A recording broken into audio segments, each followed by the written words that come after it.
Goku de Dragon Ball Daima est toujours débile et ça m'attriste profondément. Vous savez, depuis l'épisode 2, je vois beaucoup de gens se réjouir du retour du Goku intelligent, jubiler en s'écriant « ça y est, on a retrouvé notre Goku, celui de DBZ. Adieu Goku de DBS ». Alors certes, ce Goku n'est pas aussi gamin que celui de DBS, mais il l'est quand même, et pas qu'un peu. Et quand je dis débile, j'exagère un peu. Le terme c'est surtout gamin, ne sait pas se retenir, et ne comprend pas les règles sociales. C'est plutôt sur ce dernier point qu'on peut dire que Goku est un peu débile. Pour le reste, ça va. Je vais vous donner un exemple concret dans l'épisode.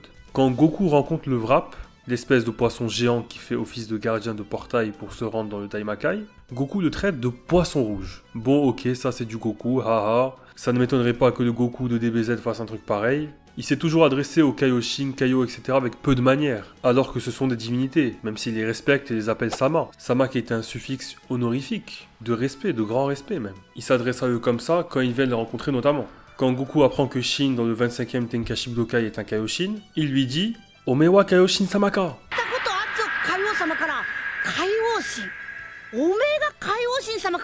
Et Ome en japonais, ça signifie tu, mais en très vulgaire. La forme polie, c'est plutôt Anata, ou à la rigueur Kimi.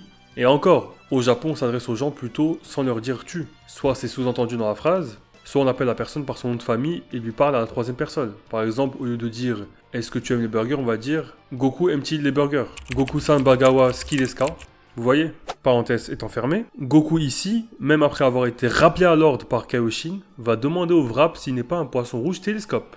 Alors que ça se voit que le Wrap est sensible à cette désignation. Il le prend clairement mal, quoi. C'est Shin qui doit empêcher Goku de continuer comme un gamin. Et physiquement en plus, en lui bouchant la bouche. Normalement en DBZ, c'est Goku le leader. C'est lui qui mène les autres, qui apporte les bonnes idées, qui lie les situations. Alors c'est quoi ce Goku gamin ? Il a rapetissé, mais il est censé avoir gardé son esprit d'adulte. Franchement, je suis déçu. C'est quoi ça ? Goku est censé être mature.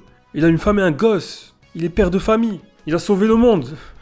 Franchement, je suis déçu. C'est quoi ça ? Mais attendez, ce n'est pas le seul exemple que j'ai. Le pire, c'est la scène où il pète. Déjà, Goku dit qu'avec l'odeur du gaz, il pourra péter sans se faire cramer. Mais c'est quoi ça ? Mais à aucun moment Goku dit ça. À aucun moment en DBZ Goku dit un truc pareil. Et un peu plus tard, il le fait vraiment. Il pète et Glorio le sent. Mais c'est une dinguerie, c'est une blague. Pourquoi aucune série Dragon Ball ne peut faire un Goku fidèle à celui du manga d'origine ? L'œuvre originale.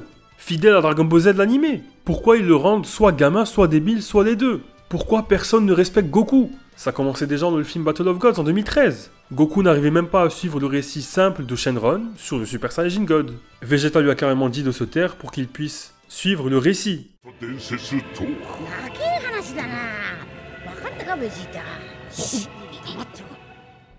Et on parle d'un film sorti au cinéma, même pas d'une série télé, à une époque où Dragon Ball Super n'était pas encore sorti. Et malgré tout, on nous a mis un Goku un peu bête. C'était quoi l'excuse ? Il faut que les enfants puissent aller au cinéma ? Ça leur choquerait de voir un Goku adulte, trop mature. Ils doivent s'identifier à un Goku gamin. Non, je comprends pas, moi. Je comprends pas. Moi, ça m'a énervé. Et là, dans Dragon Ball Daima, ça m'énerve encore. Si juste ils avaient dit que leur esprit avait un peu rajeuni avec leur corps, ou que leur esprit met un moment à s'habituer à leur corps, un peu comme leur maniement du ki, là, ça serait mieux passé. Mais en l'état actuel des choses, ça m'agace. Donnez une explication pour justifier ce comportement de Goku, s'il vous plaît. Si vous avez vu ma première vidéo, vous savez que même adulte, dès les premières lignes de dialogue de Goku dans Daima, j'ai trouvé que ses réactions étaient un peu exagérées et que le Goku de DBZ n'aurait pas des réactions pareilles. À gueuler, mais comment vous avez défusionné ? Doyate !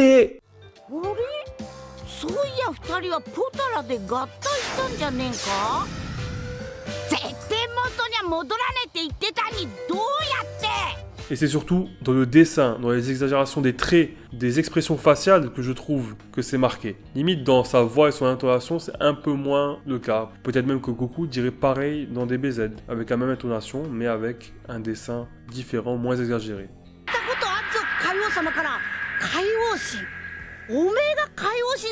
Du moins, c'est mon avis. Donc voilà, le Goku pour le moment ne me convient pas. Mis à part ça, plusieurs éléments m'ont intrigué dans ce troisième épisode. Goku se rend dans un restaurant de burgers.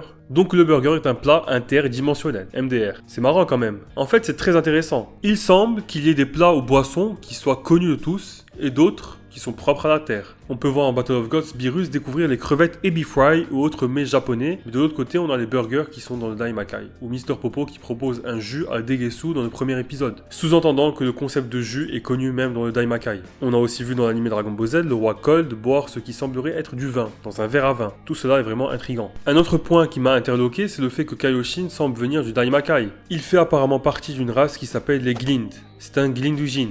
Et cette race vivait dans le deuxième Makai. Rappelons que le Daimakai est divisé en 3 royaumes. Glorio, Goku et Shin se sont rendus dans le 3e. Et leur objectif est de se rendre dans le premier, qui est là où se trouve le palais de Goma, qu'on a vu dans le premier épisode. Et c'est sûrement là aussi que se trouve Neva. Au-delà du fait que ça remet l'explication qu'a donné Toriyama avec l'arbre qui donne des fruits, qui à leur tour deviennent soit des Kaio, soit des Kaioshin, c'est le fruit golden, ou des Makaio ou Makaioshin, c'est le fruit est pourri, bah ça m'étonne qu'un jeu d'univers, qu'un Kaioshin vienne du royaume des démons. On parle quand même de démons. En fait, je trouve ça même assez bizarre avec la déclaration du Kaioshin sur le fait que Dabra est le roi du Makai. Quand il parle, il ne précise pas qu'il est originaire de ce monde. Bon, bien entendu, ce n'est pas incohérent en soi, c'est juste un peu étonnant. Et puis ça pose tout un tas de questions. Si Shin vient du Daimakai, d'où viennent les autres Kaioshin? D'où vient Kibito? D'où viennent les Kaio normaux? Et si Kaioshin vient du Makai, qu'est-ce qui le différencie d'un Makaioshin? Est-ce que le concept de Makaioshin existe encore? Après, peut-être que Kaioshin est né du fameux arbre sur la planète Kaishin et son fruit a été transporté dans le Daimakai, ou quelque chose du genre qui a fait qu'il a grandi dans le Daimakai, mais que les autres Kaioshin non. Mais ça m'étonnerait vu que la race du Kaioshin semble avoir compté assez d'individus en même temps pour que quelqu'un comme Glorio le reconnaisse rien qu'à l'apparence. Et semble penser que c'est une race qui est née ici. On sait dans le manga DBS que Whis vient d'une planète, alors que c'est un ange, et qu'un Kaio comme Zamasu a pu être promu Kaioshin grâce à ses capacités au combat. On n'est donc pas à l'abri qu'un retcon de la part de Toriyama, qui effacerait totalement le concept de l'arbre divin, survienne, qui de toute façon n'a jamais été mentionné ni dans le manga ni dans l'anime. Il donnerait une nouvelle origine au Kaioshin, qui servirait l'intrigue de Dragon Ball Daima, et qui collerait davantage à ce qui a été instauré par Dragon Ball Super. Comme ils veulent apparemment racoler Daima à DBS, ou du moins garder une cohérence avec ce qui a été établi dans DBS en termes de lore, les 12 univers, etc., il faudra justifier que Shin se soit rendu dans l'univers 7 et pas un autre. De même qu'il faudra justifier d'où viennent les Kaioshin des autres univers, puisqu'il est sous-entendu que le Daimakai est indépendant des 12 univers. Autrement dit, il n'existe qu'un seul Daimakai pour 12 univers. Cela complique quand même grandement les choses. Est-ce que tous les Kaioshin sont des Glinds qui sont partis du Daimakai pour devenir des Kaioshin?